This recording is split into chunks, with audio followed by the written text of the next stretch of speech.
Just about the time you're ready to give up on the Rangers and their season, they give you a game like tonight's game, which was really good in pretty much all aspects of it, which was very similar to the one 2 nights ago.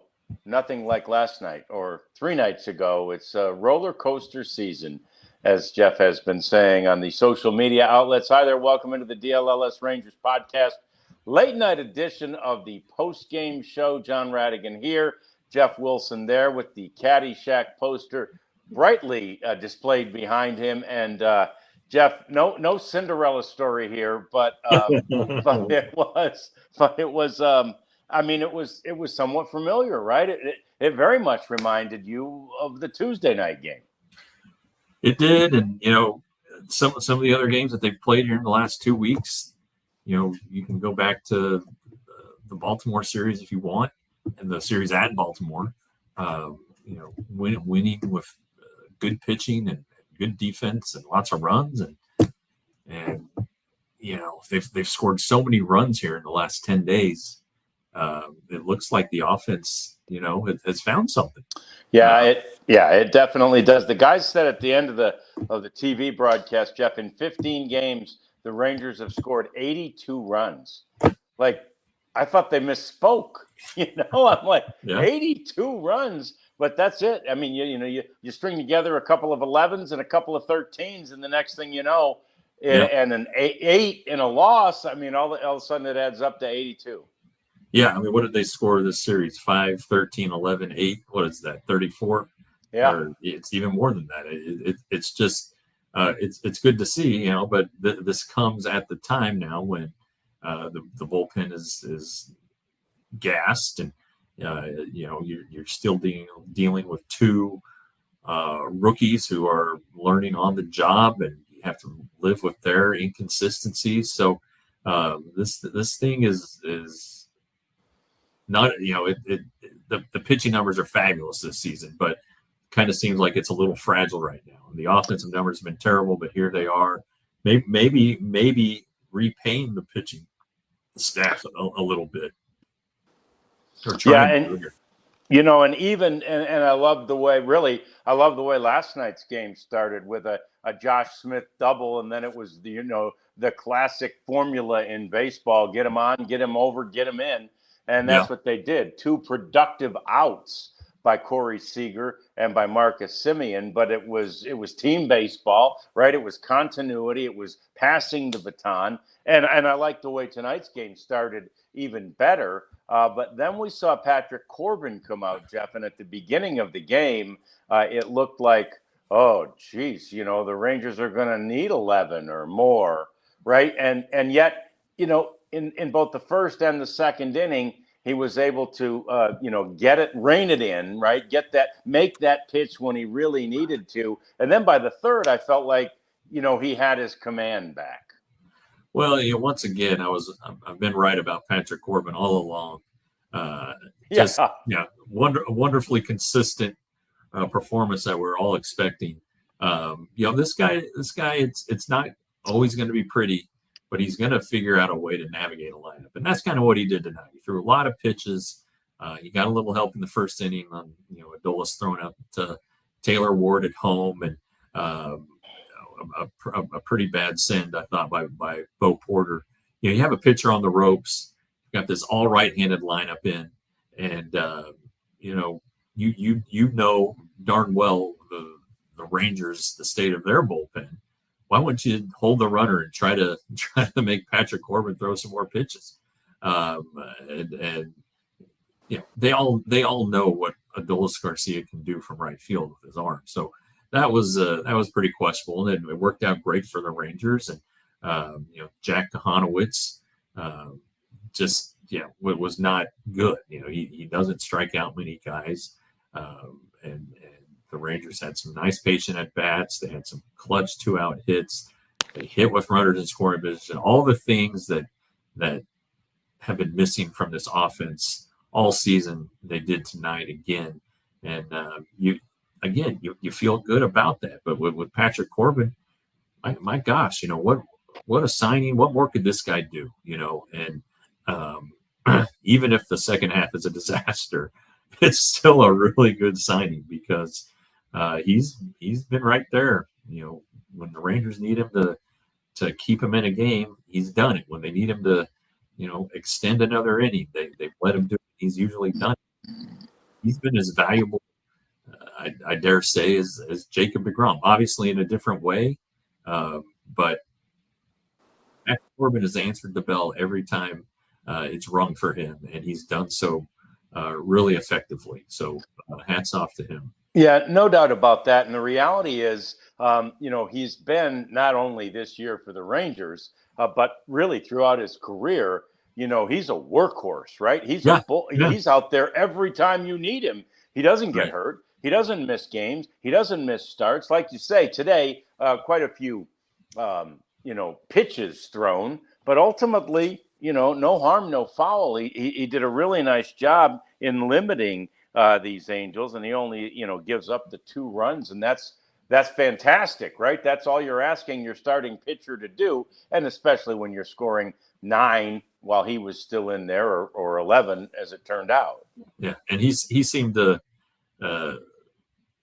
know that he was up 9-0. He was challenging hitters. He came right back out in the 3rd, had a quick inning. The 4th was pretty quick. And really, I think if it had been 5-0 instead of 9-0, he would have pitched the 6th as well. I don't think Corey Seager comes out of the game either that early. But with what's ahead of them and what they had both long men available. So that was an opportunity for Bruce Bochy to use Jacob Latz and to use Dunning, and save the other 6 guys who have been working so much. And you don't know what you're going to get from Jack Leiter tomorrow. But if it's not good, or you feel like you need to get him out early, you've got a fully rested bullpen. So 3 more days. They got to get through 3 more games. Get to that All-Star break. But they're going to go into this Houston series with the bullpen in pretty good shape. Yeah, and you never know what's going to happen, but you certainly would feel better about Saturday and Sunday's games relative to not needing the bullpen as much. Obviously, anything can happen. And obviously, Jack Leiter can string together a performance tomorrow night that, makes you go, wow, they didn't need to use the bullpen there either. And look, they're all going to an All-Star break. So if they end up with more rest than necessary, that's fantastic too. I did love, as you mentioned, that 3rd shutdown inning from Patrick Corbin. But then when Jacob Latz came in, and, Mike and Dave are right away saying, oh, yeah, he's a long guy. They're just going to let him go. They're going to let him go. And he starts walk, single, out, single, run scored. I'm like, oh, boy, here we go. Jacob's not going to be able to do it. But then he, too, settled in. And I thought that was great to see. And ultimately, Jacob Latz's numbers were great for tonight. He goes 3 1/3.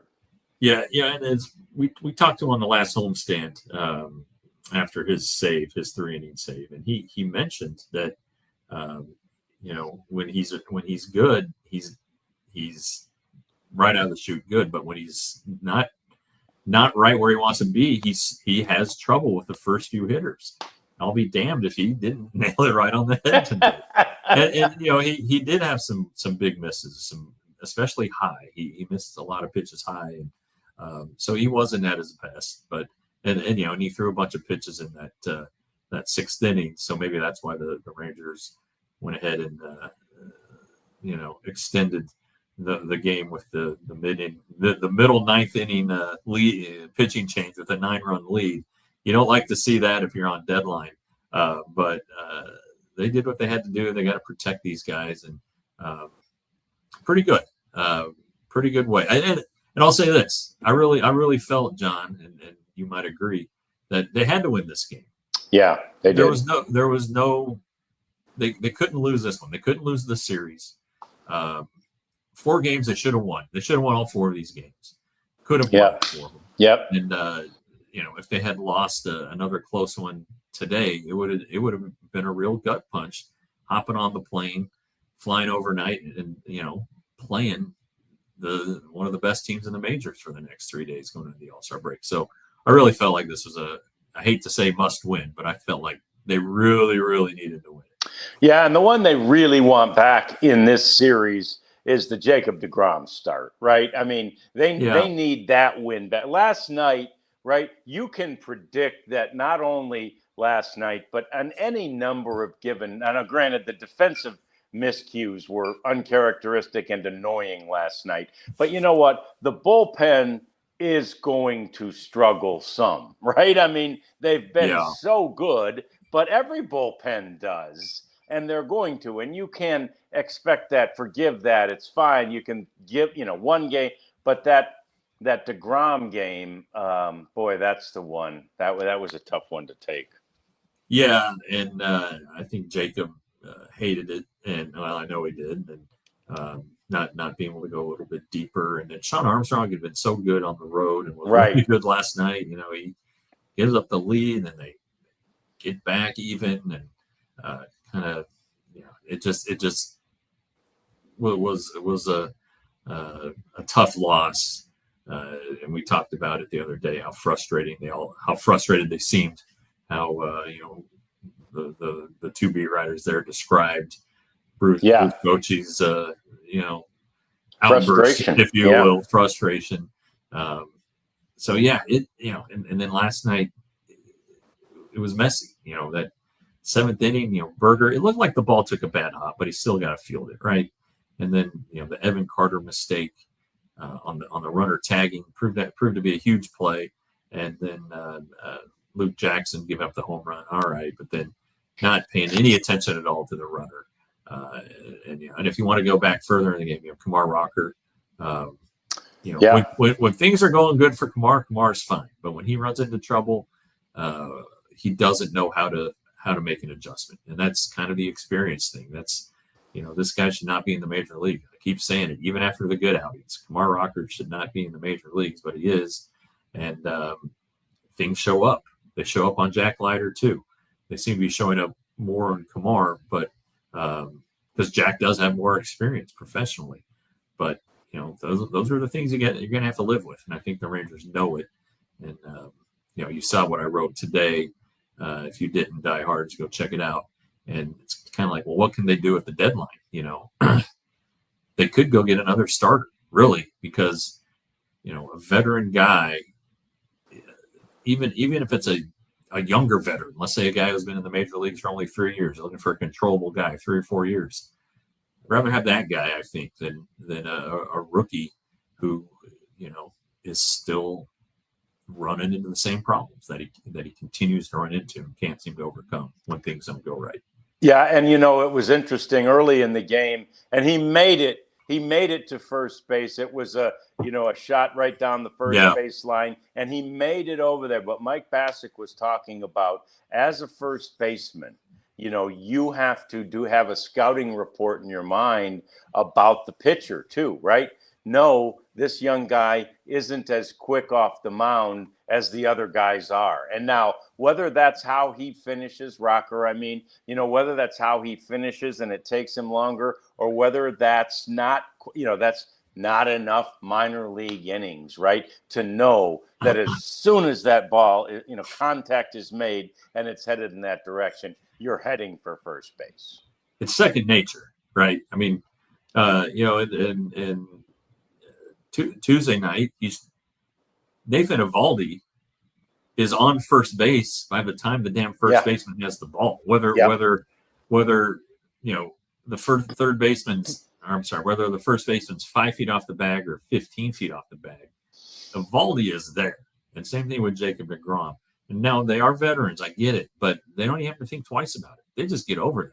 Yep. And when you make a mistake like you did against Tampa Bay, you can't let it happen a second time. No. You got to move. And he doesn't move fast. He's a big guy, all right?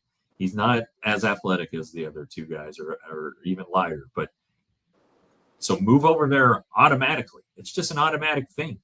And the way he follows through, he's going that way anyway. So get over there. Yeah, that's something that he'll, continue to work on.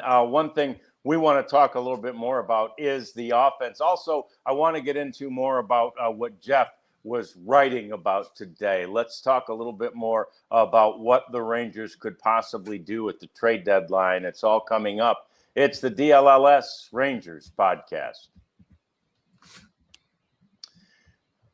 And it's time to talk about Shady Rays. No need for him at this hour of the night, but I promise you, Jeff will flip his on tomorrow as he heads down to Houston. He's got the drive to cover this Astros series. And I actually was looking at the weather today before the game started, and the weatherman went, look at there. Look, see this map? You see, what do you notice on that map? And I'm like, dude, none of us notice anything. And he goes, there's no rain on this map for the first time in July. Okay, so that's cool. But you know what that means, Texas sun.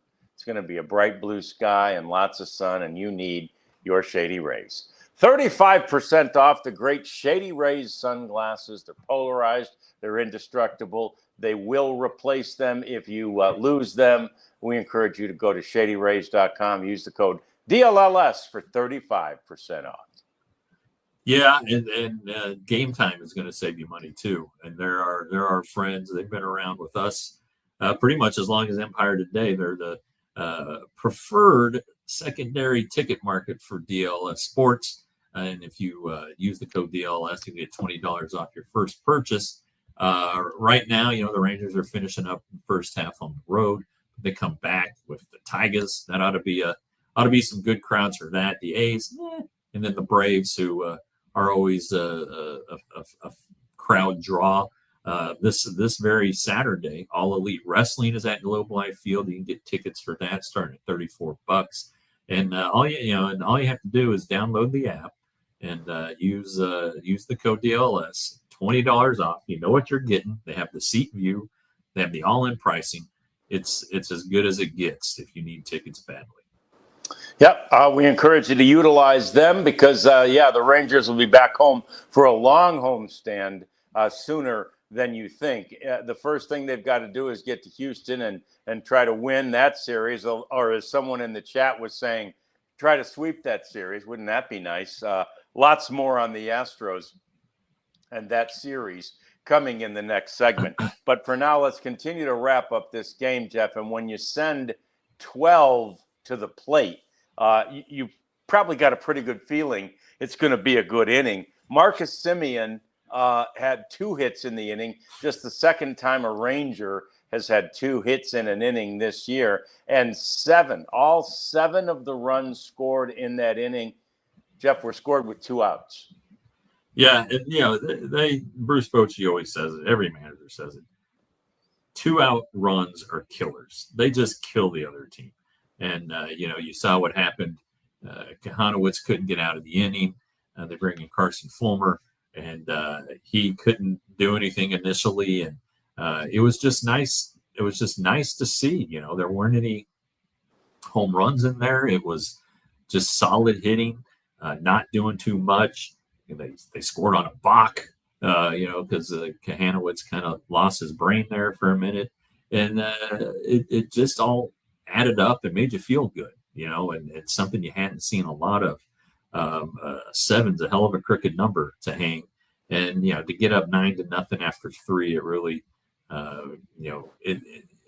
we talked about Corbin's effectiveness. I think the Angels were stunned. They were hit in the mouth pretty hard there. And I don't think it took them a couple innings to recover.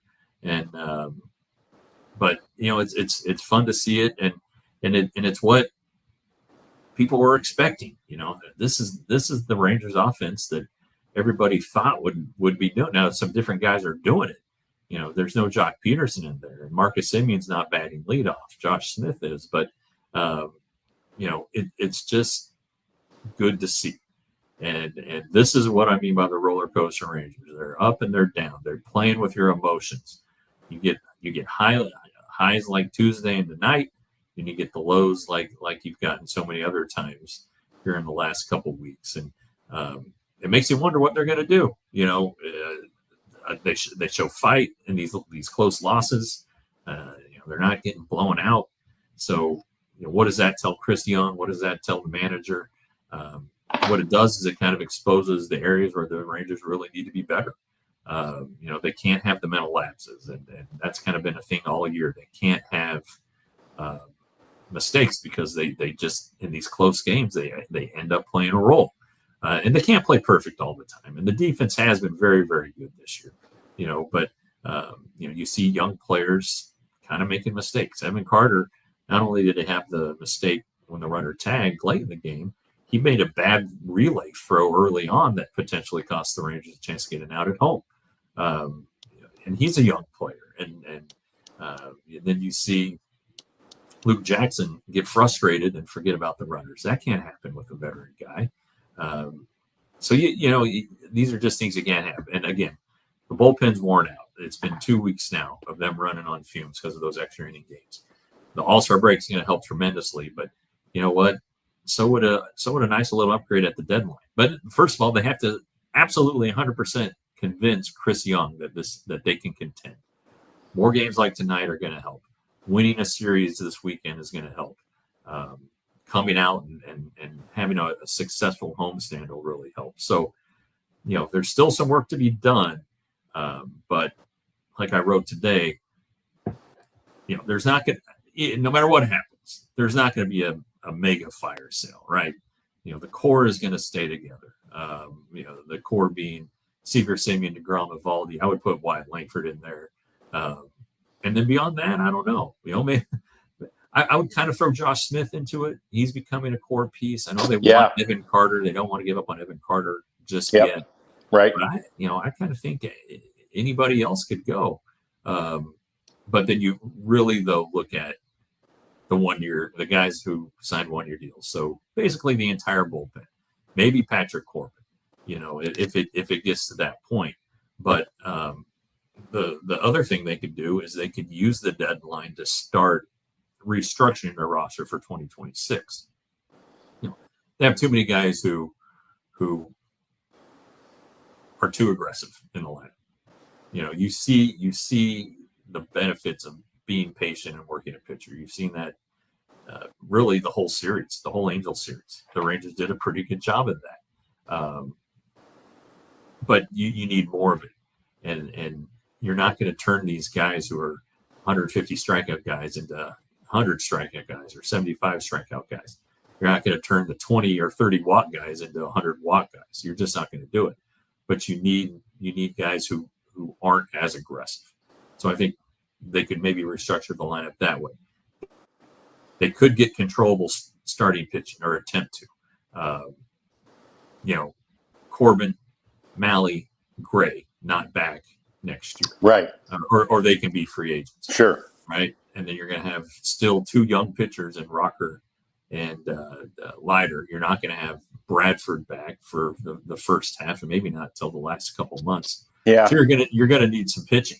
And, so you look around, the Marlins have controllable pitching. The Pirates do. They're the Orioles, maybe. It just depends on how they want to do it. But there's an opportunity. You go back to the Cole Hamels trade in 2015.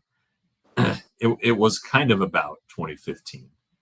Though the Rangers were below 500 when they acquired him, they ended up winning the division.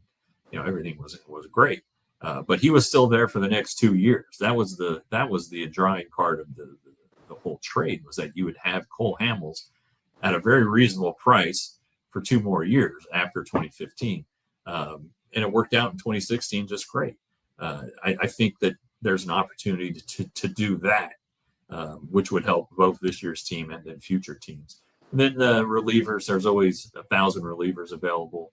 The Rangers need to upgrade the bullpen. They need to reinforce it. They don't have any depth really beyond what they have now, and that's not good. So if they could get some more depth, maybe they get a closer. There are some guys on some teams who, is Emmanuel Clase going to be available? Is David Bednar going to be available? Or Duran from the Twins, is he going to be available? There are guys that'll be expensive in prospects. Not so much money, though Clase, has a reasonable team deal, team-friendly deal. But these are all things that Chris Young has to weigh. And the Rangers can help make up his mind by playing good baseball here in the next 2 weeks. Yeah, they really can, and they can help it, because we'll still expect the pitching, especially with a rested bullpen now, right? We'll expect the pitching to maintain, roughly what it has. I mean, it's kind of shown itself to be what it is, but the offense has to do some of the things it's been doing, like I love Jonah Heim's, was it his first hit tonight? Yeah. I mean, he just finds a hole the other way, right? Basically they shift on him. There's a hole there. He found it, right? He just shortened up and he just slapped the ball over there. Those are the kinds of things. Or like we talked about, and it's not like these guys are strangers to it, but Simeon and Seager being so productive after the Smith double to start the game yesterday. But all those kinds of situational hitting that we haven't seen. And I noticed that during the game, the guys brought it up on the broadcast too, there was more communication, more chatting, more talking in the dugout, which is, as we well know, the Brett Boone philosophy on this thing. And I think they said they saw Booney today and they felt like he was feeling pretty good, obviously, about the way the offense is looking right now. Yeah, and ever since he was hired, he's wanted them to watch the game and to communicate, to put away the iPads. I remember, I think it was in Boston. I wasn't there, but when they came home, we were talking about it, and he said there was a guy on the last road trip who hit a home run. Comes in, first thing he does is he sits down and looks at his iPad. I said, "What are you looking at your iPad? That was perfect. You hit a home run. You don't need to look at your iPad." Yeah. And and he is old school, and he played for some really good teams, including the team that set the all-time record for single season wins. And when he finished second in the MVP race and really could have won it. But that was the, even with that team, Edgar Martinez, Ken Griffey Jr. should have said him first. But guys that could hit, tons of home runs and doubles, there was still value and an expectation that you're going to get the guy over. You're going to hit a grounder to second. You're going to hit a sacrifice fly. You're going to do those things to win ball games. And so that's still old. That's old school, obviously, but it's winning baseball. And I think the Rangers are realizing that maybe now. And if so, then kudos to Brett Boone for getting it to sink in. Etro was on that team too. And that was his rookie year when he won the MVP. So it's pretty refreshing to see.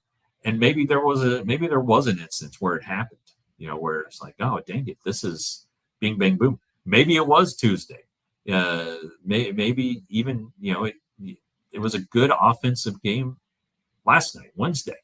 But whatever it is, they need to capture it, hold on to it, somehow manage to not lose it over the All-Star break and to continue up until that trade deadline, especially, or maybe that homestand right after, because you probably need 7 days to make some trades. And in some cases, if you're gonna sell or if you're gonna buy, you want to have a little lead time. It's also the draft right now, so there's not a lot of draft prep right now. So there's not a lot of trade talk going on because teams are focused on the draft. And then once the draft is done, the draft is Sunday night. They have until the 28th to get players signed. So they're going to be juggling a lot of stuff, and it would be pretty convenient for the Rangers front office if they knew what they were going to do at the deadline. Yeah, it sure would. And of course, that answer is in as much as anything how the team plays. I think that's more important, and I think Chris Young has as much as said this. How the team is playing, how they're gelling, how they're fitting together is more important than necessarily results. Yeah, he did say that last time we had the opportunity to talk to him, or maybe not the last time, but one of the last times. That's what he said, and I think he believes that. He again, he doesn't have a real choice. Yeah, he's the guy who put this team together. He needs to believe in him. So anyway, so that should tell you something, though. He's more competitive than anybody, I think. He is, no doubt about that. He wants to make trades. He wants this team to be good, and so he may be really stubborn on this one. Somebody may have to talk him into selling if it comes to that point. But I think that ultimately this team buys. You know what else Chris Young wants? He wants, like you want in the chat, the Rangers to sweep this series in Houston. Coming up next on the DLLS Rangers podcast, we talk about that series. We get into the pitching matchups, which are fantastic. It's all coming up. It's the DLLS Rangers podcast. And you know what? At the end of the month, it's football season. And that makes you start to think about things like going to watch the Cowboys, wherever you can watch them. And I know many of you haven't had the chance to go and watch them on the road. And frankly, it's not always easy to do. It's a big project. Getting the flights, getting the hotel, getting the tickets. We got it all taken care of for you. Because of True Fan Travel and our trip to Vegas. It's also the Cowboys' first trip to Vegas. Maybe not the individual players, but as a team, right? As a team, it's their first trip to play the Raiders in Vegas, and we'd love you to go with us. It's going to be a really fun trip. It's 3 days in November the 15th through the 18th. It's a Monday night game. You're there for the weekend, and you watch the Monday night game, and you leave Tuesday. And True Fan Travel does such a great job putting all of this together for you. By the way, if you're a diehard, you'll get 20% off the fee, the price to go. And when you're there, you get to hang out with all our guys who will be on the scene covering the Cowboys against the Raiders. True Fan Travel. Yeah, there's really nothing better than college football. I mean, I love college football, and spring, fall practice, the fall camp's about to start, leading up to the season, and you're going to get your juices pumping and get fired up. And that's where Saturday Neon's going to come in to help you. They're our friends, two college buddies who decided that they wanted to make affordable, durable neon signs. They're LED neon signs, so they last forever. They don't break like the old gaseous, whatever the word is, neon signs. They'll custom make one for you. So John's going to get, John's bar, and I'm going to get Jeff is great. And they have like 50 colleges and universities, many from our area, still working on TCU. Anyway, if you use the code DLLS, you get 10% off at SaturdayNeon.com. Football around the corner. I'm pretty fired up. Yeah, to your point, Jeff, this with the media days happening. Of course, right. The Big 12 Media Day was over there at the Star. SEC Media Day was happening here recently, too. And I was doing, like you're talking about, man, I'm just scouring all of the news that is emanating from those various locations. It's pretty fun. And it's going to be on here and on us before we know it. So we got to get ready for it. There are two.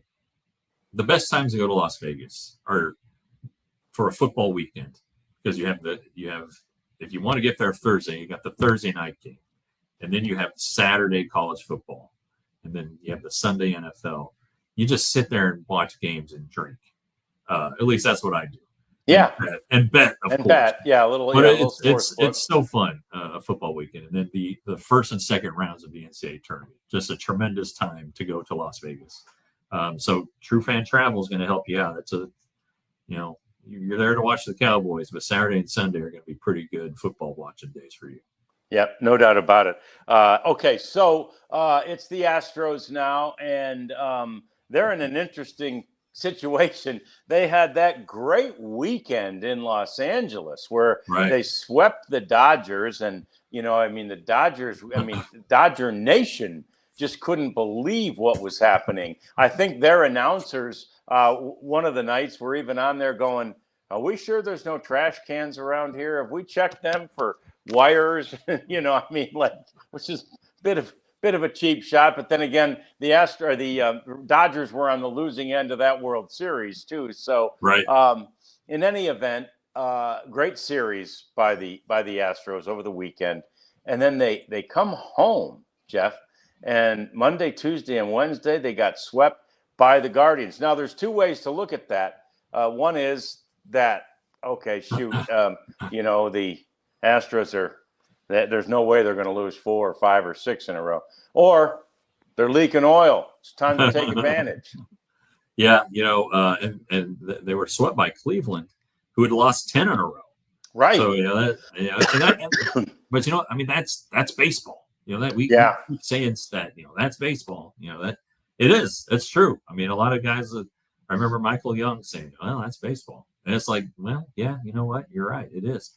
Look at the Mariners tonight. Brian Wu has a no-hitter through 7, and they're up 5-0, and they lose the darn game to the Yankees. Yeah. So good things are happening ahead of the Rangers in the standings, but they can really make some hay this weekend. I know they're 9.5 back of the Astros.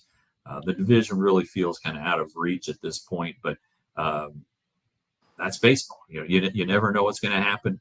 Good series here.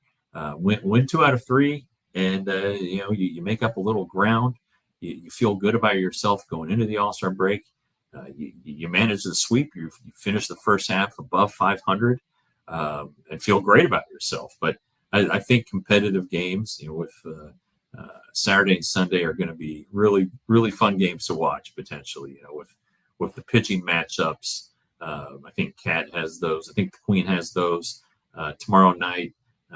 Leiter, McCullers. But then look at those weekend matchups, man. I mean, that's pretty special stuff with deGrom against Valdez and Eovaldi against Hunter Brown. Just look, that's if you like pitching, you ought to feel pretty good about Saturday and Sunday, just as a baseball fan. Look at those ERAs, all 4 of them under 3. Browns has gone up a little bit here the last couple starts. I mean, it was under 1, so just a good way to finish the first half. Best on best, give it what you got, and hope that this overnight flight, this tough travel schedule, doesn't really show up. The 3 starters, Leiter, deGrom, and Eovaldi, traveled to Houston ahead of the club to go ahead and get some sleep, be fresh. Eovaldi's probably staying at his house, I would assume. They're in the Houston area, but that's pretty standard stuff. It is. Well, fly out ahead. Yeah, maybe not all 3 though. I mean, It's standard for the next day's starter, but I thought it was an interesting, development that all 3 were sent. But the reality is, having done trips like the Rangers are doing tonight, which is to say they're going to get in around 5 o'clock in the morning, Houston time. Yeah. And then they'll go to the hotel, and maybe they'll get to the hotel by 5. That's fine. Maybe they even get in their bed by 5. You're going to be up at 10 at the latest. I mean, maybe some of these young guys can sleep, but the activity starts around the hotel, and you're just not going to get a lot of sleep. And it's very difficult to operate the next day. Many people say it carries over to the day after that, and even the day after that, which speaks to why Saturday's starter, Jacob deGrom, and Sunday's starter, Nathan Eovaldi, also went. And those guys are getting a little older too, right? The older you are, the harder those late nights, right? Overnights are. And so I think it was a brilliant move for the Rangers to send all 3 of those guys. And, presumably they all 3 had a lot of time together. And we know this. I mean, when deGrom had his near no-hitter, it seemed like Jack Leiter couldn't get to him fast enough, right? Yeah. To pick his brain and talk to him. And Leiter was great. I remember seeing him, kind of showing deGrom was showing Leiter what he had done and how he, just little minutia of the game. And so I believe, that Jack has all that. And I talked to him about it during the homestand, and he said, yeah, I mean, he's been around guys like that his whole life, right? So there's never, Basic's talked about it a lot, and it surprised me, but he always feels like I don't know, or felt like when he was a player, I don't know if I should go talk to him. I mean, he's one of the big time starters, and I always kind of felt like if you're one of the 25, you're one of the 25. Sure. But Mike said he felt like almost like he was kind of a media member who you want to be somewhat deferential and certainly respectful of whatever the guy. So he'd be like, oh, if a guy's on his phone or something like that, I don't want to go interrupt him, and that's your teammate. So Jack Leiter's not like that, right? He's going to get right up to the guys. He's going to talk to them, and he's going to pick their brain, and there can't be two better brains to pick if you're trying to get ready for a series like this than deGrom and Eovaldi. Yeah, a couple of points. I think the way rookies and young players are treated by veterans is different now than when Mike played. Yeah, I agree. Even when I started covering the beat, you could never. I love Michael Young. I could never get Michael Young to say something nice about a young guy. Like, hey, this young guy's having a really good series and having a good season. Mike, like, yeah, okay. He wouldn't really. He'd give you a little quote and that's it. You could tell he was like, no, he needs to learn the ropes because that's how Michael had learned. But now it's a little different. And then the second point is, and I hope that, and there was a question earlier in the chat about who do I think the Rangers prefer more, Rocker or Leiter? And right now, I think it's a split decision, but I think they lean Rocker because Rocker knows where the ball is going most of the time. Mm-hmm. Rocker doesn't have the wild misses like Jack will have. And Jack needs to pay attention to what deGrom says about his delivery and repeating his mechanics and figuring out his command. Because, Jack's not going to have Jacob deGrom command, but he's got to improve on that. That is what is holding him back. Having the ability to get with two strikes to throw a pitch that is in the same tunnel as a slider that's in the same tunnel as a fastball. That's how you get the chase. If it's a ball out of your hand, the batters aren't going to swing at it, and then you're going to build up your pitch count, and then you get in trouble. You get predictable. You got to throw a fastball, and they're going to hit it, or they're going to keep fouling it off until you walk them. So Jack really needs to dial in to Jacob on that. And, and a lot of people, and it's true, his father was a pretty good major league pitcher. Al Leiter walked a lot of batters. All right. So I don't know that Al can give Jacob, his boy, Jack, a lot of tips on how to command his pitches, but, or control the strike zone. But Jacob deGrom sure as hell can. So can Nathan Eovaldi. What does Eovaldi have? 13 walks this season. Yeah. I mean, it's such a minute number. So, yeah, I hope, they probably, whether they flew commercial, if you fly commercial and you're on the 40-man roster, you have to sit in first class. If they, charter a little plane, then they got nothing to do but sit next to each other and talk ball. And those two guys, Eovaldi and deGrom, are as good as it gets. They're so detail-oriented, understand pitching at a level that a lot of people don't and never will. And if they're able to pass that on to Jack, then fantastic. Kumar, too. Jake Latz, Cody Bradford, any pitcher that wants to hear it, those two guys are a wealth of information. Yeah, and there's no doubt that the veteran guys were happy. I remember talking to John Gray about it when deGrom first got here before he got hurt in 23. And John was talking about just picking his brain and that, Jacob made that easy, right? We know that Nathan Eovaldi does. I mean, in fact, Nathan takes it to the next level and watches everybody's bullpens and he approaches them about what they need to work on because that's the coach or the teacher in him. So, yeah, there's a couple of great guys for this young man, both these young guys, and like you say, all of them really to learn from, and they need to lap up all that knowledge while they still can. We've got more coming up as we continue to wrap up this game and wrap up this day in baseball and get you ready for a big weekend series in Houston. Jeff's headed that way tomorrow. We talk it all through next on the DLLS Rangers podcast.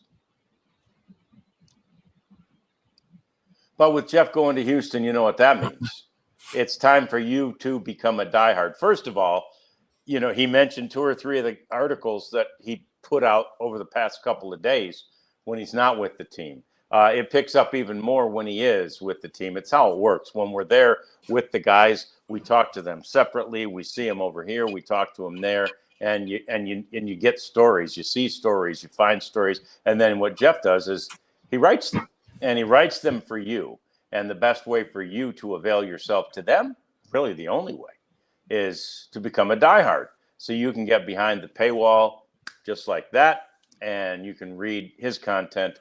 Also that of Clarence, who is, you know, he's been a Cowboys beat writer for 3 decades. You know, we've got the Mavs crew right now is in Vegas. They're writing great stuff about the debut of Cooper Flagg tonight. And, of course, Stars season is not that far down the road. Well, they made a trade today. Yeah, that's right. That's right. Yeah. They made a trade today, Matt Dumba. So anyway, yeah, all kinds of stuff to find out about through our writers at DLLS. And so become a diehard today. You know, I had lunch today with a diehard, Rick Weintraub. You've probably met him, John. I would assume. He's pushing 87 now.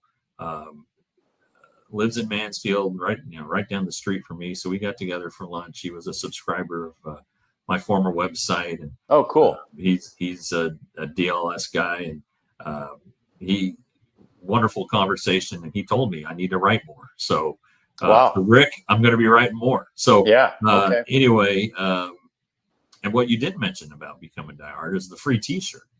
That's right. And I'm not wearing one today. I'm wearing "Do It for Dirt." Oh, that's good. One of our I got this shirts. One. Oh, there you go. That's a winner. Yeah. Anyway, store.allcitynetwork.com. We've heard us talk about the T-shirts. Hats are coming. By God, I need them. But you can get all kinds of stuff. You can get a coffee cup, a shot glass, a flag. It's a unique way. I think the best thing about it,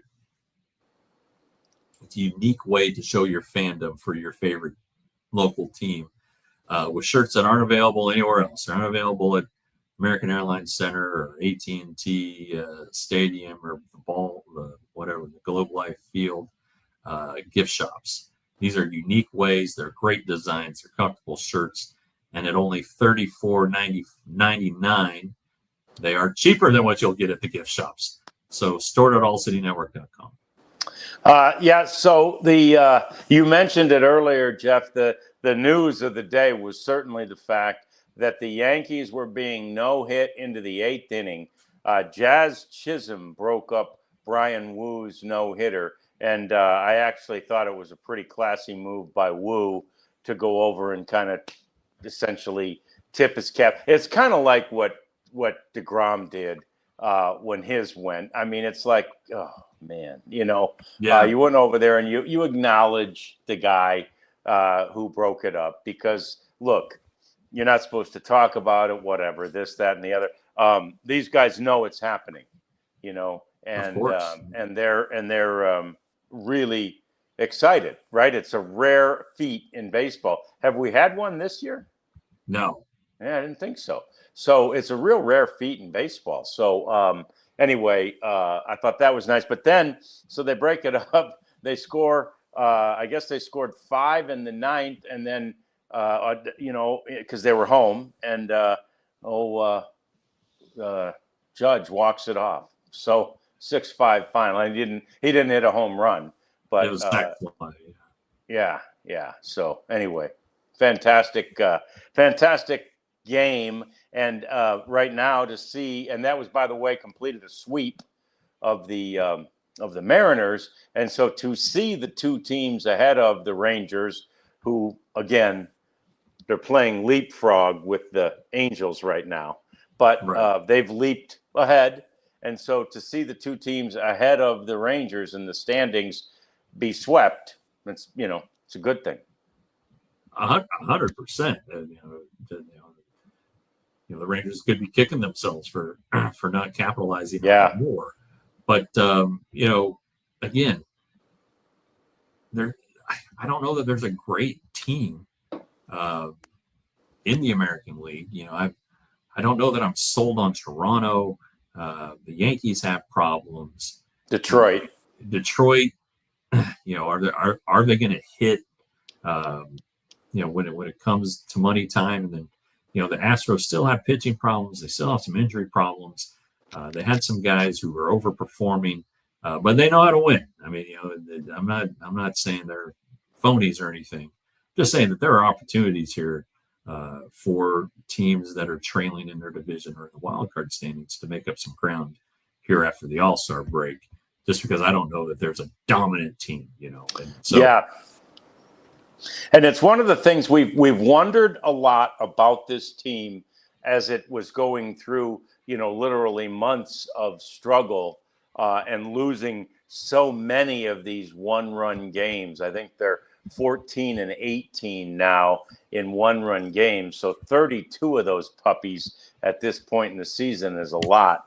It's a big number. Yeah. It is a big number, but the reality is, and of the 14, they built that number up early, right? They had a big, 8-1 or 7-1 record in those games early, and then it's gone, right off the table. And the point that we were making, and the question that we were asking was, do they believe they can win those games, right? Do they believe they can win in those situations? The Tigers, for example, they won themselves. Part of that 10-game losing streak the Guardians had was 3 to the Tigers last weekend, and they won one of the games with 2 hits. They won one of the games and one of those hits was a 2-run homer. They won one of those games 1-0, and I think they only scored 3 in the other one, right? They were all really close. And the Tigers felt like they could win them, right? Yeah. And that's I just think it's so important, and I think that's why it's good that the Rangers are doing what they're doing right now offensively. When Marcus Semien hit that home run last night, and unfortunately because of some defensive lapses and some bullpen lapses, it didn't last. But when he hit that home run last night, I was like, this is what we're talking about, right? So clutch, comes through late in the game. The Rangers take a lead, and I'm like, this is the kind of horse you need to ride the rest of the way. Yeah, and I thought that was I kind of thought that was going to be the one that kind of broke the Angels, right? Really, you could make a case that Detmers is one of their better relievers, and it was just a shot. And and Marcus kind of watched it. He doesn't do that very often. No, so he knew. Yeah, and I think he felt good about it. Like, hey guys, let's go here. And it just didn't work out. But you look at the Central. There's the Tigers. They lead by 13 games. Yeah. The next best team is 2 games under 500. Yeah, well, that's the thing. Yeah, the Rangers would be in second place if they were in the Central. They have the same record as the Royals do. Yeah, but and so they're all bunched kind of together in the wild card standings. But who's gonna? The Twins obviously don't have money. The Guardians don't have money. The Royals don't have money. What are you gonna do there? What do those teams do? Is Seth Lugo going to get traded by the Royals? I've heard that possibility. The Twins selling off their bullpen pieces, Duran and Jax, and the Guardians, would they trade Clase? Yeah, it's nuts. But despite how far back they are in the division, they're 3.5, 4, and 5 games out in the wild card. So they're right there with the Rangers essentially, and the Angels, and right now the East has 3 playoff teams, and the Red Sox are above 500, have been playing really well lately. They've won 7 in a row. So it's and you look at the Orioles, they're 6.5 out in the wild card. Yeah, they have a lot of teams to pass, but they've been playing really well. I know the Rangers have won they won 4 of 6 against them, but the Orioles have played well for about the last 5 weeks. Let's say they've played really, really well, and they're going to get they have a chance to get healthy and all that stuff too. they're in an interesting spot. Do they trade off some guys like Cedric Mullins and Ryan Mountcastle, and because they still have a really good farm system. So I don't know, John. There's just a lot of things in the air, it seems like. Yeah, and you look at that American League East, they've got 4 teams over at 50 wins or more. Right. And only the Orioles at 42 or below it. The other 2 divisions only have, in the American League, they only have 1 50-win team in the division, and that's Houston in our division, and of course Detroit in the Central Division. Yeah.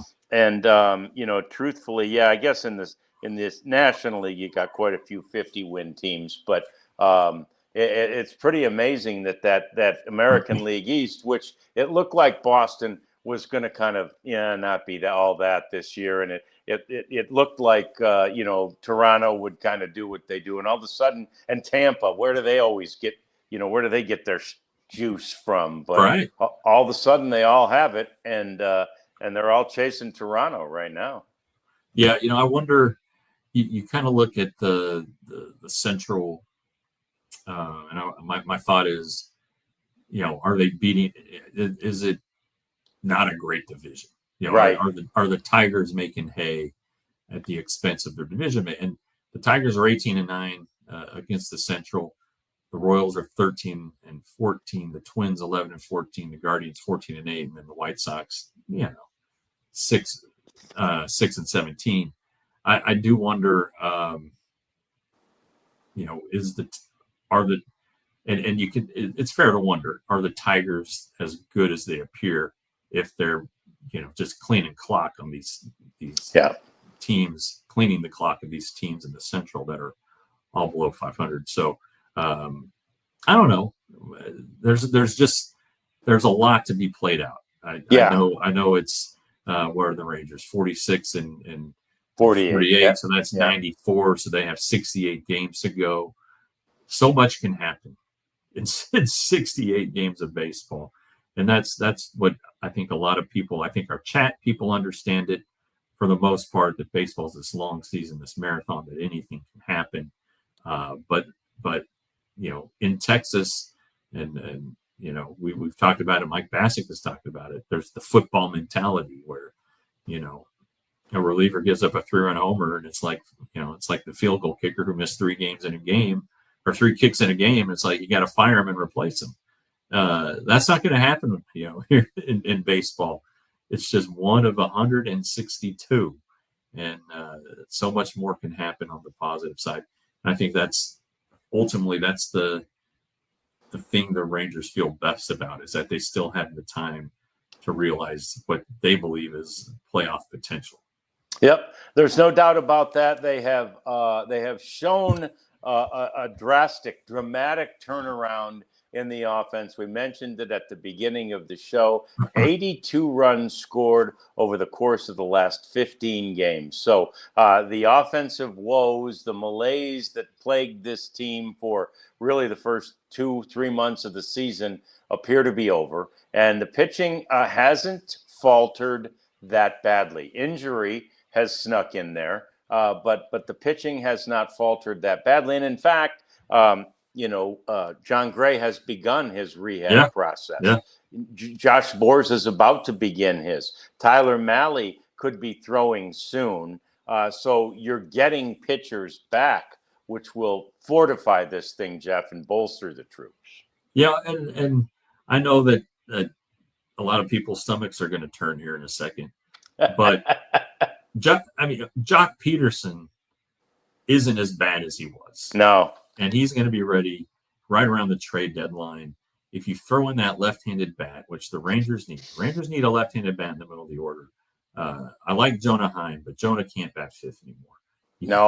You got to have him further down in the lineup. If Jock Peterson can be the guy that they thought they were signing, it makes this lineup look a lot different and makes it work a lot better, because Jock Peterson, in addition to hitting home runs, he will draw walks. Yep. He will draw walks. So, do I think they're going to make the playoffs at this point? No. But would I be surprised if they ended up in the playoffs? No. Yep. That's a good way to say it. We've got lots more to say. As always, we take just one day off this time because we're back Saturday with a post-game edition of the DLLS Rangers podcast. That's after the deGrom game. And then we'll be back on Sunday with another post-game edition of the DLLS Rangers podcast. And that's after the Eovaldi game on Sunday. So hopefully we'll be talking about some great pitching performances and some Rangers wins. Jeff will be there, and I know you will be too, right here by the channel on the DLLS Rangers podcast. We all silly like the mayor.